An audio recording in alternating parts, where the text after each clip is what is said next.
Ingresar a esta casa de sabiduría y de amistad constituye una de las mayores exaltaciones del espíritu y también, por qué no decirlo, un motivo de regocijo para quienes hemos profesado estas disciplinas del derecho laboral y de la seguridad social casi que desde la cuna.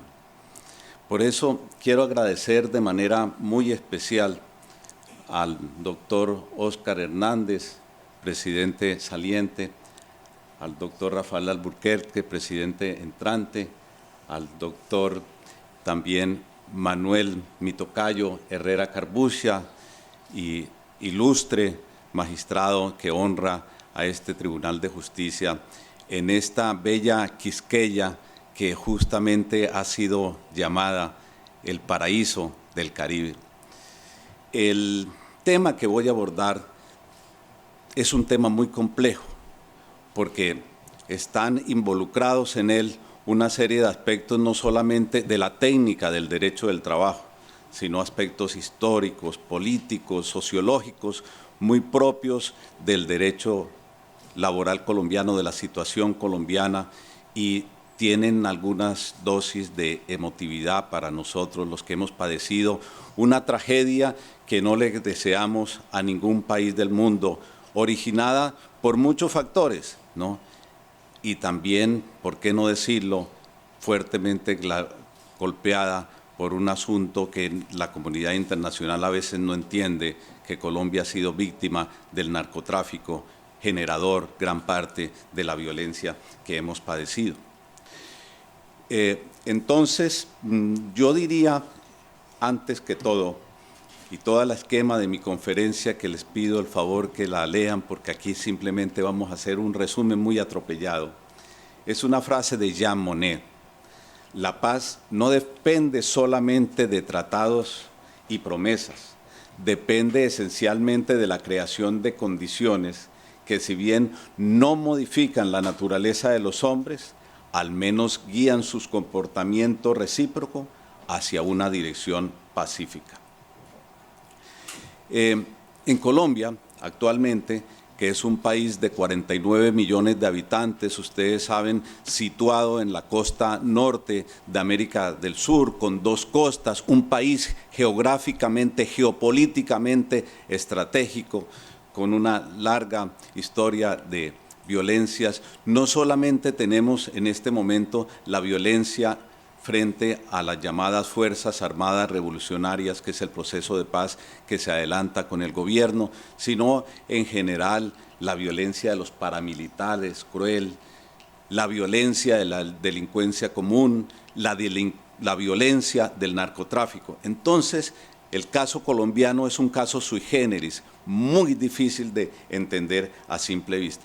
Y este proceso que actualmente se está adelantando no es el único que se ha adelantado en el país. Todos los gobiernos han intentado lograr acuerdos de paz con las llamadas FARC, y antes existían otras organizaciones guerrilleras como el M-19, que era en su ideología, en su comportamiento, parecido a movimientos centroamericanos como el Farabundo Martí, parecido al sandinismo, y en Perú, si me lo permita el maestro Alfredo, al MRT, al Tupac Amaru, porque eran guerrillas de tipo nacionalista que surgió el M-19 a raíz de unas elecciones que se presentaron en el año de 1970, una diferencia de 50.000 votos, y consideraron ellos que había habido un fraude electoral.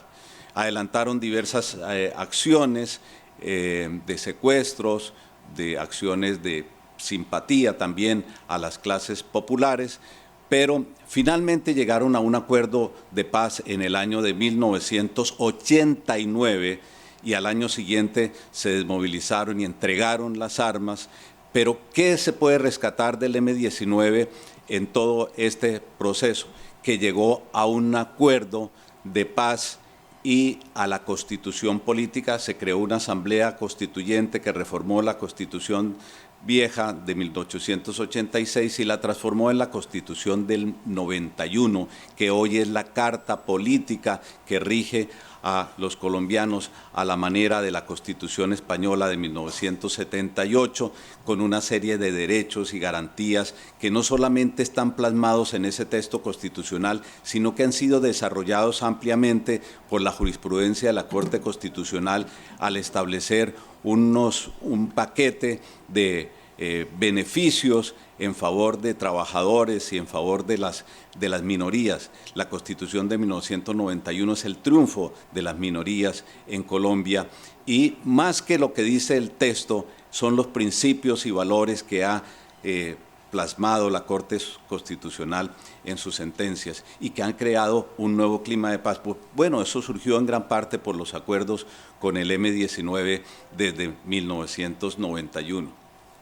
También otra organización guerrillera, el EPL, tenía una acción en una región de Colombia que se llama el Urabá, una región bananera, una región donde primero llegaron la FARC, después primero el EPL, después la FARC, los paramilitares. La FARC asesinaron también a guerrilleros del EPL, en 5 años 600 personas, entonces un conflicto político de mucha entidad que al fin se llegó a un acuerdo de paz también con ese movimiento guerrillero, se reincorporó a la vida civil y se hizo un proceso de reinserción laboral y hoy es un estado ideal de relaciones. Yo he tenido alguna participación en eso entre personas, trabajadores, sindicatos y empresas de la región. A nivel internacional, ¿qué ha sucedido? Pues hay muchos conflictos en el mundo que se han solucionado por procesos de paz, conflictos álgidos, no solamente en América, sino también en Europa, en Asia. En África tenemos pues el caso que yo diría más significativo para los fines nuestros, el de Sudáfrica, pero es un proceso muy diferente al colombiano, porque en Sudáfrica se trataba fundamentalmente de un problema de segregación racial y segregación laboral, consecuentemente, para los trabajadores, y un gobierno que era minoritario frente a una gran población de origen negro y que estaba subyugada a no solamente mandato por parte de los gobernantes, sino a unas condiciones laborales inverosímiles que habían rebajado la condición del ser humano, la habían envilecido a tal punto que era sorprendente. Bueno, se llegó a un acuerdo que todos ustedes conocen entre Mandela y de Klerk y finalmente en materia laboral se logró una reinserción, pero no se prepararon para el posconflicto propiamente y eso ha generado algunas dificultades. En materia penal hubo una mutación de verdad por paz. En materia laboral, una reinserción también muy recortada, aunque hubo acciones del Estado que se dio fincas, así como algunos propietarios lo hicieron voluntariamente, además de lo que le obligaron las normas. En El Salvador, simplemente, voy a decirlo rápidamente, no soy la persona más autorizada para hacerlo, estando ante un auditorio tan docto como el de ustedes y que conocen mejor la situación. Se presentó un acuerdo, pero en ese momento había unas circunstancias muy diferentes a las del caso colombiano, porque en El Salvador se procuró un acuerdo entre el presidente Cristiani y el grupo guerrillero, Frente Farabundo Martín, pero en un momento ese grupo estuvo cerca de la toma del poder, caso diferente al caso colombiano, y ese proceso de paz estuvo respaldado ampliamente por la opinión política de Salvador. Pero se incurrió quizás en un proceso de reinserción laboral, pero no se hizo algo fundamental, que es la reinserción social. En estos procesos no basta conseguir la empleabilidad, hay que acompañarla de una serie de medidas que realmente llenen unas aspiraciones de las personas que empuñaron las armas por alguna razón. El origen de la FARC, desde el punto de vista ideológico, tiene una gran influencia marxista-leninista. Se creó esa organización en 1964 formalmente, pero desde antes, desde 1948, ya había unos grupos políticos que afiliados al Partido Comunista realizaban acciones violentas en cierta zona del eje cafetero colombiano, en Marquetalia, y se consideraba como una república independiente porque el Estado no llegaba allá y la FARC tenían ese dominio. Vino la ocupación de esa población y entonces la FARC se distribuyeron por todo el territorio colombiano y ejerciendo su acción en gran parte de los municipios. Repito, respaldados por la Unión Soviética fundamentalmente y por Cuba en todas sus acciones. ¿Cuál ha sido el panorama de la violencia en Colombia? Ha sido un panorama donde ha habido esas diversas cuatro de violencias que ya mencioné. Entonces no es una sola violencia la guerrillera, son varias, las de paramilitares, narcotráfico, violencia común. Pero Colombia es un país sui generis. A pesar de eso, no adoptó una política de tierra arrasada. Hay una diferencia de tratamiento entre los regímenes dictatoriales y los regímenes democráticos.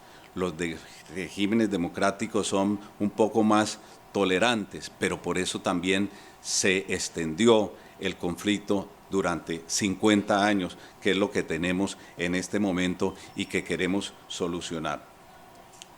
¿Cuáles son las relaciones laborales en el conflicto armado? Las relaciones laborales, y no me refiero al derecho laboral, no han estado exentas del conflicto armado. Desde 1965, por ejemplo, se produjo un hecho, un primer secuestro de un dirigente empresarial, Harold Eder, y en ese primer secuestro se impactó mucho a la opinión pública porque no solamente fue secuestrado ese empresario, sino que también fue asesinado.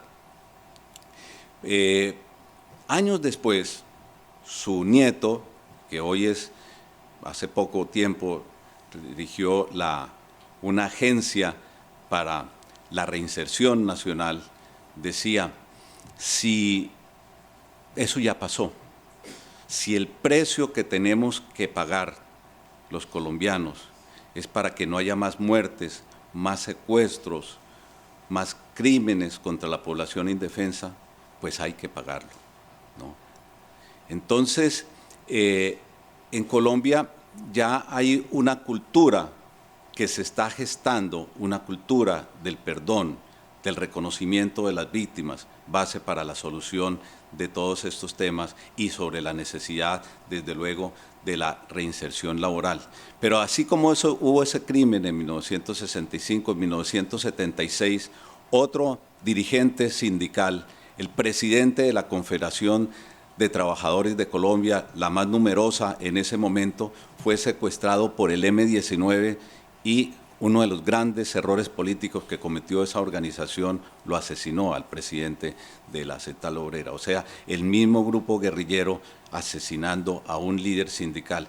Pero líderes sindicales también fueron asesinados por paramilitares, fueron asesinados no solamente líderes sindicales, sino dirigentes empresariales, periodistas, abogados, estudiantes, cultores del derecho laboral, asesores empresariales y asesores sindicales dentro de esa hemorragia de violencia que se produjo en Colombia en todos esos años. Pero también las negociaciones colectivas estaban difíciles. No había un clima adecuado para la libertad de asociación sindical, pero tampoco para la libertad empresarial, porque en muchas negociaciones colectivas quienes realizaban se sentaban en la mesa, eran amenazados por la guerrilla o por grupos paramilitares. En este momento hay unos factores que atentan indudablemente contra el proceso de paz que adelanta en Colombia. Uno de ellos es el miedo a la paz. ¿Qué es el miedo a la paz? Porque más que el miedo a los acuerdos en sí mismos, es el miedo a no conocer los acuerdos en su detalle, porque el gobierno hasta ahora ni la FARC lo han divulgado ampliamente exactamente su contenido. Pero aún más que eso, es el miedo a la incertidumbre de lo que se generará en el futuro de la vida laboral colombiana y en general de la vida civil de todo este país. Es el miedo que tienen algunos para que la FARC no sea sincera, para que utilicen la estrategia vietnamita de desgastar la moral y después conseguir sus objetivos. Es el miedo también para que esas personas que están actualmente en la guerrilla pasen a otro de las organizaciones guerrilleras como el ELN, que tiene 2.500, la FARC tiene 8.000 guerrilleros. Entonces también es ese miedo. Es un miedo también que se pase a la delincuencia común, ¿no? Incluso otros países también han pasado por esa tragedia que después del proceso de paz siguen ya no en la guerra, sino en la delincuencia común, porque hay gente que solo a veces sabe matar, secuestrar, extorsionar, en fin, todas esas acciones reprobables. Entonces, todos esos miedos, pero debe haber un entendimiento de este tema, porque es como si a una persona le dicen, usted después de 30 años de estar en prisión va a salir libre. Entonces tendrá miedo que al día siguiente salga libre, ¿no? Una persona que ha perdido la vista durante muchos años, no ve, y le dicen, usted va a ver al día siguiente, también es ese miedo. Pero para atenuar eso o eliminarlo, debe el gobierno y también, por qué no decirlo, la FARC y la comunidad internacional, hacer un proceso de divulgación de eso y de la razón de ser de eso para disipar y verdaderamente hacer un proceso de reinserción laboral y de reinserción social que sea adecuado, realista y sea efectivo. Hay otro miedo que es que la paz tiene altos costos, ¿no? Indudablemente. La paz es algo que demanda mucho, porque no solamente hay que reinsertar a los 8.000 posteriores desmovilizados de la FARC, sino que hay que atender a los desplazados, que en Colombia se calcula 7 millones de personas, hay que atender a las víctimas. Nada más, imagínense, de los 8.000 de la FARC que son activos, hay otros que son milicianos, que hay que multiplicar por 3, o sea, en total por ese lado ya solamente tendríamos 24.000 personas. Hay otras 120.000 personas que dependen de los cultivos del narcotráfico protegidos por la FARC, porque la fuente financiera hoy fundamental de la FARC son los cultivos de narcotráfico y de los laboratorios y de las rutas internacionales. Entonces, ahí hay 24.000 personas, 120.000 personas y se calcula que hay 200.000 personas que dependen de la economía de la FARC, 200.000 colombianos que dependen de la economía de la FARC. Bueno, hay otros temas de temor por el futuro político, porque hoy está el presidente Santos, que desde luego ha ejercido un papel preponderante en todo eso, con una oposición férrea en esta materia, pero el día de mañana, dentro de 2 años, ya cambia el presidente Santos y hay otros candidatos presidenciales que han respaldado también en sus declaraciones el proceso de paz, pero igualmente han manifestado algunas reservas en cuanto a su desarrollo. Hay un proceso entonces de polarización nacional, repito, no es el mismo caso de El Salvador, que el presidente Cristiani logró aglutinar a gran parte de la población. Aquí hay una polarización y entonces algunos tienen el temor, hacemos la paz con la FARC, pero nos enfrentamos nosotros mismos y nos dividimos, el resto de la población queda polarizada. Hay otro temor, es la impunidad total. Que se haga un proceso parecido al de Sudáfrica, que se cambie simplemente paz por verdad y las víctimas no sean resarcidas, no sean identificadas, no sean reconocidas. Entonces, eso sería muy malo si no se le da la cara a las víctimas, y la cara a las víctimas tienen que darla ambas partes, no solamente el gobierno, sino también la FARC. Y hay unas dificultades de reinserción laboral práctica, y este es un tema que tiene que ver mucho con el derecho laboral. Incluso ustedes me perdonarán, dirán, ¿por qué este tema en el derecho laboral? es que nada menos que el primer posconflicto, ustedes saben cuál fue, naturalmente, el primer posconflicto se llama Organización Internacional del Trabajo. Cuando se ocuparon los países no solamente de la paz social, no solamente la paz política, sino también de la paz social, y ahí fue la fuente generatriz del derecho del trabajo. Entonces, en este proceso de reinserción hay algunas dificultades porque el proceso en Colombia técnicamente no se puede hablar de una guerra, pero sí de un conflicto armado. ¿Y dónde está centralizado ese conflicto armado? Fundamentalmente en el sector rural del país, donde hay 200 municipios del territorio nacional donde la guerrilla tiene un impacto determinante en toda la organización laboral y en toda la organización civil.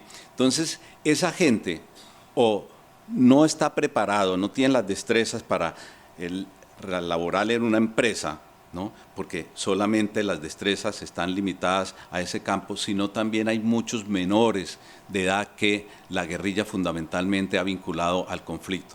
Se calcula que ha habido alrededor de 9.000 personas, 9.000 menores reclutados a la fuerza en estas organizaciones guerrilleras, y a esos menores hay que darle una opción de vida, hay que darle una solución que no es fácil de la noche a la mañana. Igualmente el desempleo en Colombia es tradicionalmente un desempleo coyuntural del 10 o del 9%, actualmente es el 9%, pero entonces vamos a darle empleabilidad a estos como necesariamente eso tiene que ser una prioridad nacional, pero el gran problema del desempleo para el resto de población, ¿cómo lo vamos a satisfacer?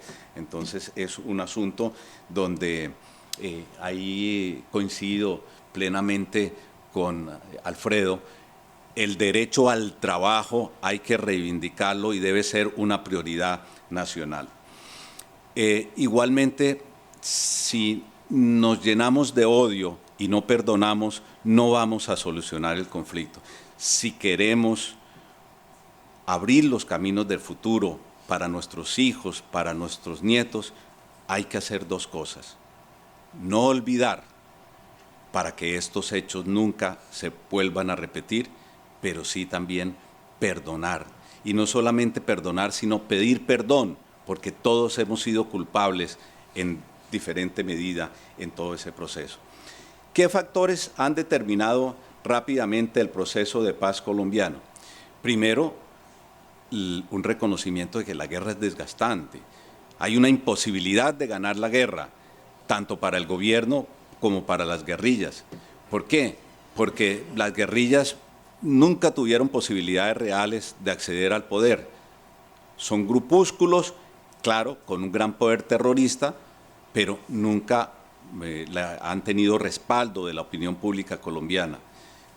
En segundo lugar, el gobierno tampoco, los gobiernos en 50 años no pudieron aniquilar ni acabar con los movimientos guerrilleros, y fueron muchos daños los que se causó. Por ejemplo, dos hechos fundamentales de crímenes de lesa humanidad. En una pequeña población de las más deprimidas socialmente del país, el Chocó, había una población que se llama Bojayá. Allá la guerrilla en el año 2002 explotó unas pipetas, unos explosivos, y causó la muerte de 120 personas que estaban en situación de pobreza absoluta. Entonces, si hace unos días solamente vimos el caso de los Estados Unidos, que en un acto solo 50 personas fueron asesinadas vilmente, pertenecientes o que estaban en un club gay.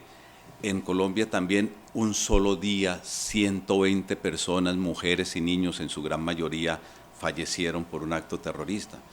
Ya en Bogotá, hace unos años también, en la década pasada, en el Club El Nogal, uno de los más prestigiosos de la ciudad, 36 personas fueron asesinadas por un carro bomba y otros 200 heridos. Y al mismo tiempo la violencia paramilitar, masacres hacia población indefensa, indiscriminada, simplemente porque se creía que apoyaban a guerrilleros. Entonces, eso tiene que desaparecer y la gente ya tomó conciencia de que no podemos sustentar una sociedad viable si esas masacres y esas acciones guerrilleras y paramilitares no tienen fin. Y es el triunfo de la razón, no solamente es que nos cansamos de la guerra, sino que ¿cuáles son los argumentos? No hay guerra buena, ¿no? Y quizás pocas son las paces que son malas, los procesos de paz que son malos. Pero realmente, si ganamos la guerra, perdemos la paz. Entonces, es un proceso racional, elemental, que tienen que adelantar los países en eso. Por otra parte, el apoyo internacional ha sido definitivo, es indudable en esta materia. Además, se derrumbó la URSS, ¿no? Desde el derrumbamiento del muro de Berlín, la disolución de la Unión Soviética, que financiaba tanto a la FARC y les daba el respaldo político, eso cambió la historia del mundo. Ha habido una gran ofensiva militar, por otra parte, ya zonas donde el Estado colombiano no llegaba, eran territorios de la FARC, unos aviones bombardearon eso y pudieron llegar a esas zonas, y entonces la FARC se debilitó, cayeron sus grandes líderes en diversos tipos de acciones. El propio líder supremo, Manuel Marulanda Vélez Tilofijo, murió al parecer por causa natural. Los demás cabecillas, por nuevas tecnologías de los militares colombianos, también murieron. Entonces, también Estados Unidos decidió terminar la guerra de manera negociada. Colombia es un país con una relación muy estrecha con los Estados Unidos y el presidente Obama ha ejercido un papel preponderante en todo este proceso. Hay que mejorar la economía. Colombia en este momento hace parte de la OCDE, la Organización Internacional para la Cooperación y el Desarrollo Económico, y la OCDE tiene unos estándares políticos y financieros, pero también unos estándares sociales. Colombia es un país inequitativo, entonces si no logramos superar eso, realmente nuestra economía va a estar mal. En cambio, con un país en paz, obviamente habrá mayor inversión extranjera, menos recursos dedicados a la guerra, más equidad, más distribución social, que son en general las ventajas de este proceso. Pero también para lograr la paz hemos hecho algo muy importante, que es la conciencia de qué es lo que se está adelantando en este proceso. No simplemente estamos firmando la paz, no, estamos firmando la cesación del conflicto armado. La paz se construye día a día. La paz no tiene fórmulas sacramentales ni fórmulas mágicas. No hay caminos para la paz, como decía Gandhi. La paz es el camino. Martín, yo no sé si a usted le gustaba mucho el cantante Juan Manuel Serrat, decía, caminante no hay camino, se hace camino al andar. Entonces, eso es lo que tenemos que hacer en este proceso, un proceso de mucha creatividad, de ir solucionando esos problemas, ir desbrozando todas esas dificultades, pero al mismo tiempo ir planeando y tener una idea concreta que en este momento hay unos retos mayores, porque el proceso de paz es muy fácil. Lo más difícil es el proceso del posconflicto, la reconstrucción verdadera de la paz, y eso se logra más en los corazones, en la actitud, que en las normas y en los tratados de arreglo de paz. Ha habido unas iniciativas concretas de reinserción en Colombia desde el punto de vista laboral. Un grupo de cadenas de supermercado, por ejemplo, ha involucrado a exparamilitares y exguerrilleros y a sus almacenes directamente, por iniciativa propia, no por obligación normativa, pero con una cuestión muy importante, la reserva, la confidencialidad sobre su pasado. Y esto sí que es importante en los procesos de paz. Yo tuve el honor de integrar con otros dos expresidentes de la Corte Suprema la Comisión de la Verdad sobre los luctuosos hechos del Palacio de Justicia que ocasionó más de 100 víctimas el mismo día, la muerte de más de 10 magistrados. Y en esa ocasión me tocó entrevistar a una hija de una exguerrillera de las más violentas del Palacio de Justicia, del M-19, y le decía, ¿cómo fue tu proceso de reinserción? Entonces me decía, llorando ella, su padre, arrepentido de haber dejado entrar a su madre guerrillera y no él, al Palacio de Justicia, y su tía me decía, yo soy un NN laboral, yo no tengo identidad laboral, me tocó cambiar mi nombre. ¿Y cómo? ¿El grupo guerrillero no te apoyó? No, después de la desmovilización y los acuerdos, se olvidaron de nosotros. Institucionalmente yo no podía figurar como exguerrillera porque no hubiera conseguido el trabajo y no hubiera ascendido a donde estoy hoy. Entonces, eso es lo que no podemos permitir, que no saber manejar el pasado. La clave de las sociedades, si quieren un futuro de paz, es saber manejar el pasado que el futuro, porque sabiendo manejar el pasado se abren las puertas para el futuro, y eso fue precisamente lo que se logró en Sudáfrica. Entonces, también hay otros procesos de reinserción laboral concretas por iniciativa de algunas compañías multinacionales, entre otras Microsoft con otras entidades ha logrado un proceso de capacitación informática de exguerrilleros, ya lo está haciendo. Es que ya hay desmovilizados, hay 58.000 desmovilizados a pesar de que no se han firmado los acuerdos. Entonces Microsoft está haciendo esa campaña en un proyecto que se llama Mi Llave. Hace un mes también se expidió una resolución muy importante que ordena la distribución de los recursos para este proceso de paz. Lo importante es que Colombia tiene una infraestructura para que no lo coja el posconflicto con los brazos abajo. ¿Y esa infraestructura en qué consiste? En que hay una agencia de reinserción donde diseña las políticas de reinserción, los planes concretos de empleabilidad y de emprendimiento, y que no solamente comprende un acompañamiento profesional, un acompañamiento laboral, una consecución laboral de empleo, sino un acompañamiento psicológico que es muy importante en todos esos procesos para los desmovilizados y también para su entorno familiar. Y también hay otra de las medidas que acaba de producir el gobierno, se creó una comisión de concertación con las 4 centrales sindicales de trabajadores que existen en Colombia para reparar colectivamente al movimiento guerrillero. Entonces eso ya nos da una mejor presentación ante la comunidad internacional, internamente también, especialmente ante la OIT, que fuimos sindicados en ese párrafo especial de la Comisión de Expertos durante muchos años por violaciones a la libertad de asociación sindical. Ya ha habido un acto sincero y se va a crear algo de reparación, Cristina, que sería muy importante, de los daños también particulares en el derecho del trabajo, a que hay una reparación colectiva para los guerrilleros.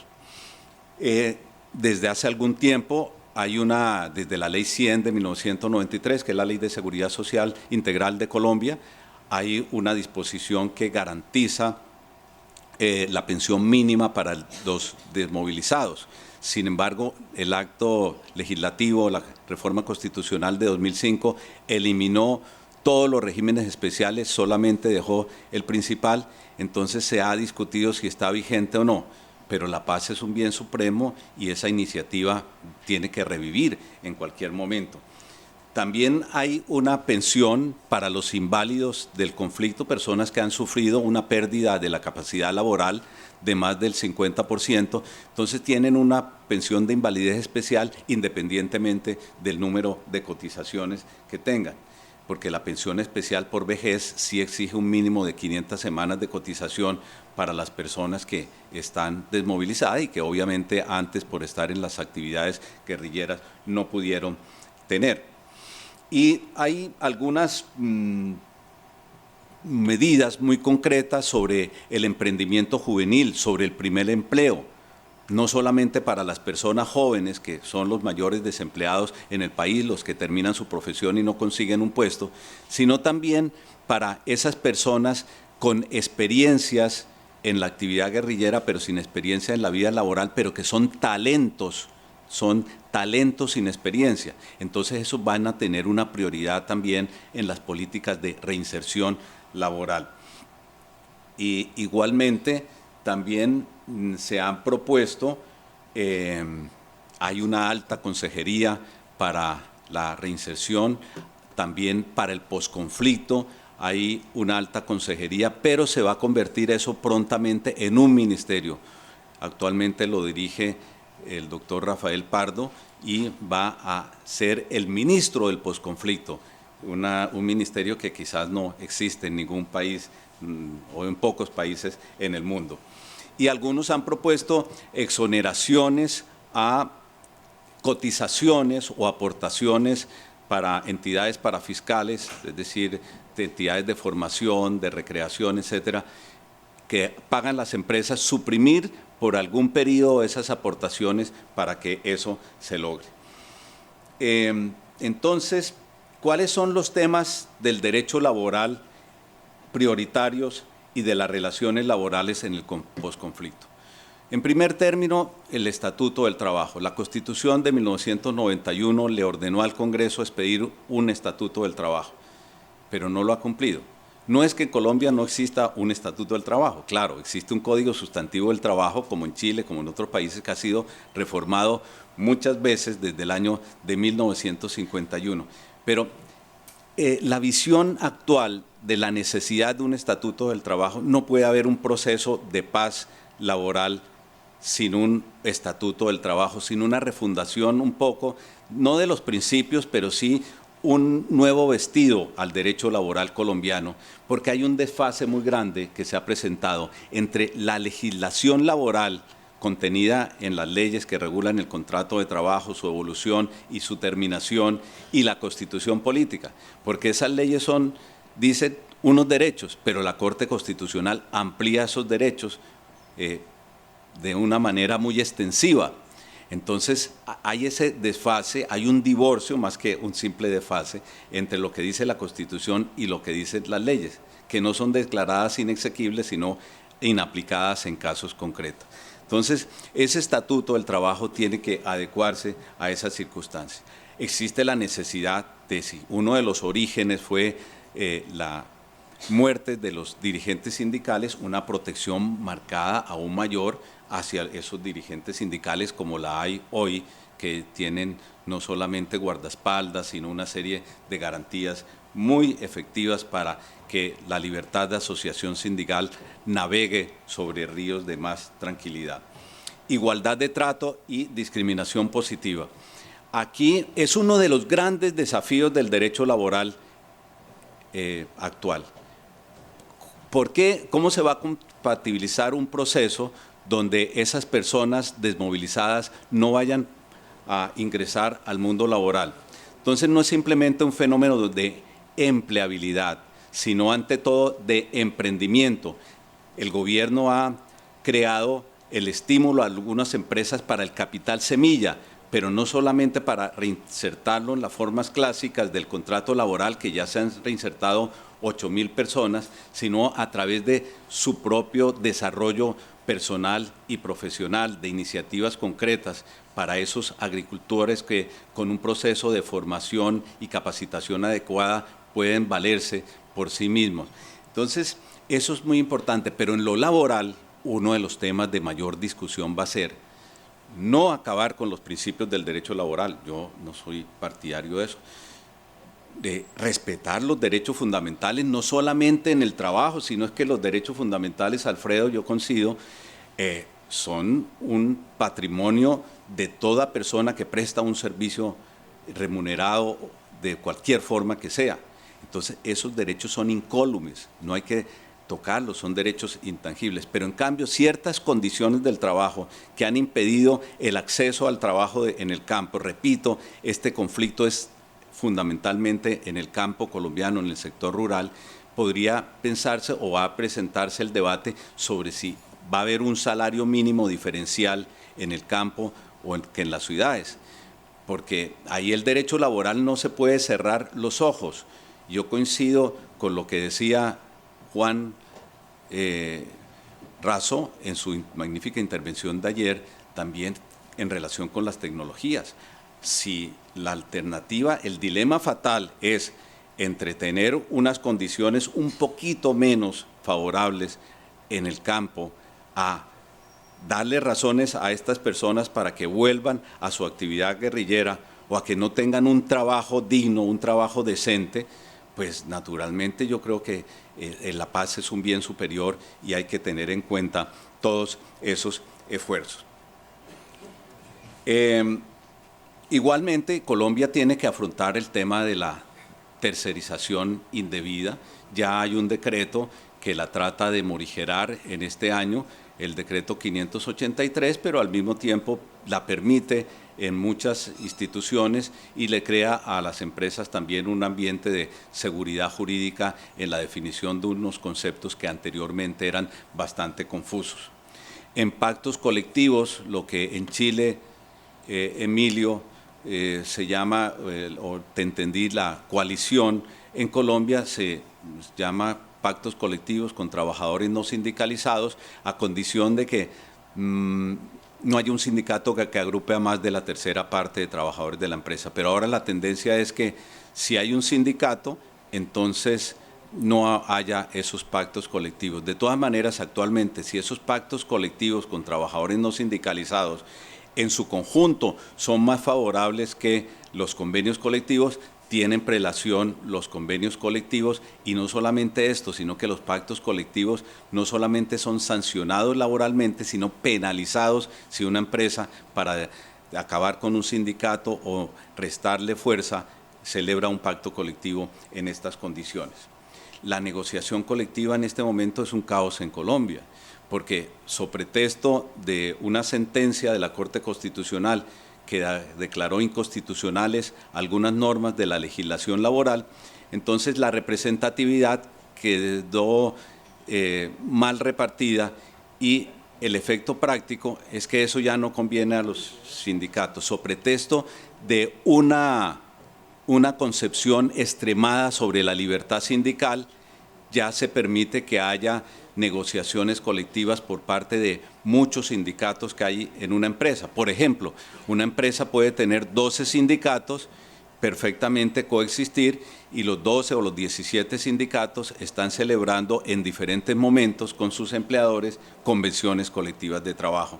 Entonces, donde no se respeta el principio de las mayorías, y eso realmente es un caos en este momento, hasta que quienes lo impulsaban esa medida, los mismos líderes sindicales, hoy en día están clamando para que haya un nuevo concepto de la negociación colectiva en Colombia. Los tribunales de arbitramiento también para resolver conflictos colectivos hay una desconfianza grande y entonces eso tiene que solucionarse. Pero ante todo, si hubiera una fórmula que resumiera todo, tanto las causas, los antecedentes del conflicto colectivo colombiano como la situación actual, es la ausencia de diálogo. Nosotros en Colombia necesitamos en las relaciones laborales y en las relaciones sociales y en las relaciones familiares mucho diálogo, mucho diálogo. Esa es una fórmula que realmente el derecho laboral debe estimular para la solución de los conflictos. Y las empresas no deben limitarse simplemente a lo que manda la ley, sino a cumplir con una responsabilidad social, una responsabilidad más allá de lo que dictan las normas legales constitucionales, no solamente dirigidas a los trabajadores, sino también acciones en las zonas de conflicto, acciones en la comunidad que ya hay algunas empresas, según su disponibilidad, que han adelantado. Igualmente, esto requiere un proceso más que de capacitación, de formación integral, y más que destrezas profesionales, es una cultura para la construcción de la paz social en Colombia. Así como hay una crisis, esa crisis debe generar oportunidades, desafíos, retos para el derecho laboral y para las relaciones laborales. Esto todo tiene que estar acompañado, como decía, de procesos muy importantes como el proceso de formación, de acompañamiento psicológico. Voy ya rápidamente, para no cansarlos más a ustedes, a las conclusiones. Yo el 17 de diciembre de hace 2 años leí en un periódico colombiano 2 hechos que me llamaron la atención, sucedieron exactamente el mismo día, que marcaron un hito fundamental en la historia de América y de Colombia. Después de más de 60 años de hostilidades, el presidente de los Estados Unidos con Cuba sacaron una declaración conjunta para restablecer las relaciones diplomáticas. Y ese mismo día, coincidencialmente, en Colombia, la guerrilla más fuerte, la más aguerrida, la de mayor poder, declaró unilateralmente la cesación del conflicto armado. La firma del acuerdo especial entre el gobierno colombiano y la FARC es irreversible y se producirá, Dios quiera, en los próximos días, lo cual es de trascendental relevancia, dado que se pone fin a un conflicto armado de más de 50 años que causó más de 300.000 muertos, 6.800.000 desplazados, 31.000 secuestrados, 9.949 personas despojadas de sus tierras, más de 11.000 víctimas y 7.931 niños y adolescentes vinculados al conflicto. La dejación de armas y la desmovilización de los excombatientes no son suficientes para garantizar un adecuado retorno a la vida civil, en especial cuando las circunstancias políticas y sociales no se modifican para dicho efecto, generando así un escenario inestable que amenaza la eficiencia de todo proceso de desarme, desmovilización y reintegración. El posconflicto será un verdadero laboratorio de construcción para la paz, por lo tanto exigirá mucha innovación y creatividad, pues a fin de cuentas no existe una panacea que lo resuelva todo y ninguna lección se aprende si no es en la práctica. Los acuerdos y las reglas del posconflicto son la norma. El desarme de los espíritus y la cultura de convivencia pacífica dentro de la diversidad son el instrumento de paz, que es la meta, y la paz es la meta definitiva. Un derecho laboral creativo, adaptado al posconflicto y protector de la finalidad suprema de las negociaciones, es una herramienta fundamental para el éxito del proceso de paz. No tanto por lo que digan las normas, sino por el clima que se genere con las nuevas relaciones laborales de colaboración, partiendo del respeto y del reconocimiento mutuo, de la comprensión y la colaboración para el logro de los intereses de ambos interlocutores sociales. Dado el impacto fundamentalmente rural del conflicto y la ubicación del mayor número de excombatientes y de víctimas, los indispensables esfuerzos para su reinserción laboral no están simplemente del lado de la empleabilidad, sino del emprendimiento y, ante todo, de la creatividad de opciones de diverso tipo que consulten su naturaleza particular. Más que en el texto de los acuerdos de paz y la refrendación ciudadana mediante el plebiscito, que aproximadamente puede ser en septiembre, octubre, no se ha fijado la fecha, si la aprueba el Congreso, más que las normas que desarrollen el posconflicto será la verdadera cultura de paz, la panacea idónea para poner fin a la tragedia nacional de más de 50 años.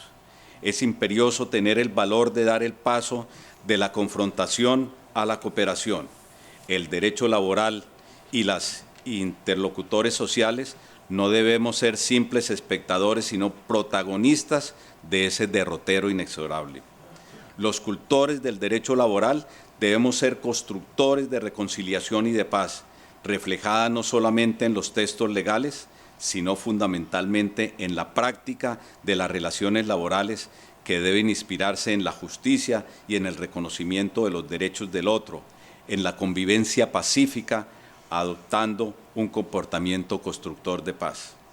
Se hace necesario un pacto social, así como ocurrió en España, entre los protagonistas de las relaciones de trabajo para crear condiciones de empleo decente, fomentar el emprendimiento, aclimatar la paz y estimular el diálogo social. Debemos tener el valor de dar ese paso. Ahí el derecho del trabajo y quienes lo profesamos y practicamos jugaremos un papel determinante. Tenemos que reivindicar el derecho a la esperanza, para que también los niños colombianos del campo tengan el derecho a jugar a los carros y las niñas a las muñecas o a los juegos virtuales y no a la guerra, no jugar a la guerra. Para que en vez de empuñar fusiles contra su voluntad, puedan asistir a las escuelas, para que Colombia tenga,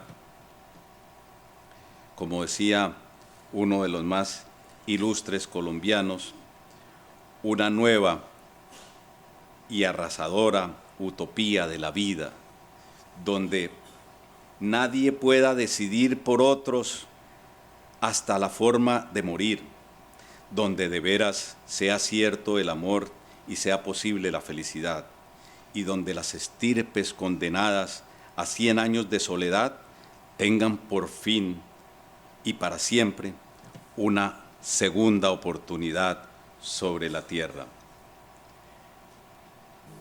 Muchas gracias.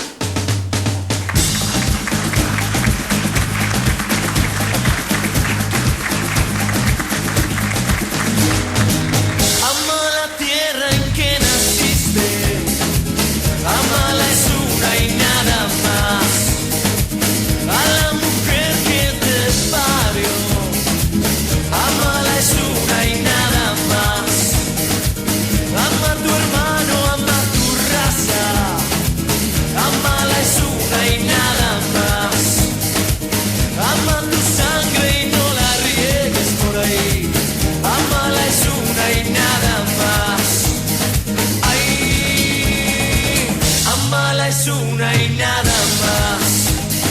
Ay, amala es una y nada más. Agua que vas por el río, tienes mi alma en lo profundo.